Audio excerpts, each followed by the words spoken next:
বাকি হাতে গোনা মাত্র কয়েকটি দিন। তার আগে কেমন কাটবে উত্তরবঙ্গের আবহাওয়া জানালো আবহাওয়া দপ্তর। উত্তরবঙ্গের জন্য বিশেষ করে উত্তরে যে জেলাগুলি রয়েছে আগামী 2-1 দিন হালকা থেকে মাঝারি ধরনের বৃষ্টিপাতের সম্ভাবনা থাকছে। এরপর উত্তরবঙ্গেও বৃষ্টিপাত কমে যাবে এবং মহালয়ার দিনেও প্রধানত শুষ্ক আবহাওয়া থাকবে এবং বৃষ্টিপাতের সম্ভাবনা খুবই কম দক্ষিণবঙ্গের জেলাগুলিতেও। উত্তরবঙ্গে উত্তরের জন্য জেলাগুলিতে হালকা বৃষ্টিপাতের সম্ভাবনা থাকছে মহালয়ার দিন। দক্ষিণবঙ্গের জন্য 22% বৃষ্টিপাত ঘাটতি ছিল। কলকাতার ক্ষেত্রে তাপমাত্রা সর্বোচ্চ 33 থেকে 34 ডিগ্রির কাছাকাছি থাকবে এবং সর্বনিম্ন তাপমাত্রা থাকবে 27 ডিগ্রি। আগামী 4-5 দিন এরকমই আবহাওয়া বিরাজমান হবে বলে জানালো আলিপুর আবহাওয়া দপ্তর।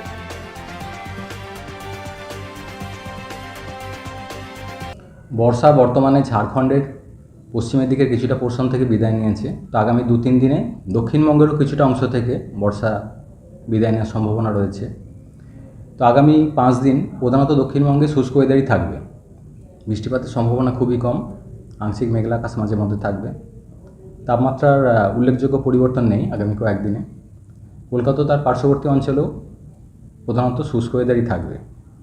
উত্তরবঙ্গের জন্য বিশেষ করে উত্তরের জেলাগুলোয় আগামী 2-1 দিন হালকা থেকে মাঝারি ধরনের বৃষ্টিপাত থাকবে। অন্যান্য জেলাগুলোয় বিক্ষিপ্ত হালকা বৃষ্টি। তারপর উত্তরবঙ্গেও বৃষ্টিপাত আরও কমে যাবে। স্যার, মহালয়ার দিন কীরকম কাটবে? প্রধানত শুষ্ক ওয়েদারই থাকবে মহালয়ার দিন। বৃষ্টিপাতের সম্ভাবনা খুবই কম দক্ষিণবঙ্গের জেলাগুলিতে। উত্তরবঙ্গের ক্ষেত্রে উত্তরের জেলাগুলি হয়তো বিক্ষিপ্ত হালকা বৃষ্টির সম্ভাবনা থাকবে। আর সমুদ্রের কোনো জলোচ্ছ্বাসের না, সেরকম কিছুই নেই। এখন সিগনিফিক্যান্ট কিছু সেরকম সিস্টেম নেই বর্তমানে।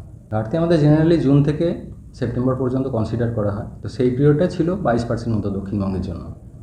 এবার অক্টোবরে যদি দেখা যায়, অক্টোবরের ফার্স্ট উইকে বেশ খানিকটা বেশি হয়েছে। স্বাভাবিক অক্টোবরে যা হওয়ার কথা তার থেকে বৃষ্টিপাত দক্ষিণবঙ্গে বেশি হয়েছে অক্টোবরে। স্যার, এই যে বর্ষা বিদায়, এবার তো শীতের একটা হবে। না, এখনই শীত না। আগামী 2-3 দিনে কিছুটা অংশ থেকে দক্ষিণবঙ্গের কিছুটা অংশ থেকে বিদায় নেওয়ার সম্ভাবনা রয়েছে। কলকাতা বা তার পার্শ্ববর্তী অঞ্চলে তাপমাত্রার কতটা কি? তাপমাত্রা আগামী কয়েকদিনে খুব বেশি পরিবর্তন নেই। সর্বোচ্চ তাপমাত্রা কলকাতার ক্ষেত্রে হয়তো 34 ডিগ্রি বা 33 ডিগ্রির কাছাকাছি থাকবে এরকম আগামী 4-5 দিনে। আর রাতের তাপমাত্রা মোটামুটি 27 ডিগ্রির কাছাকাছি।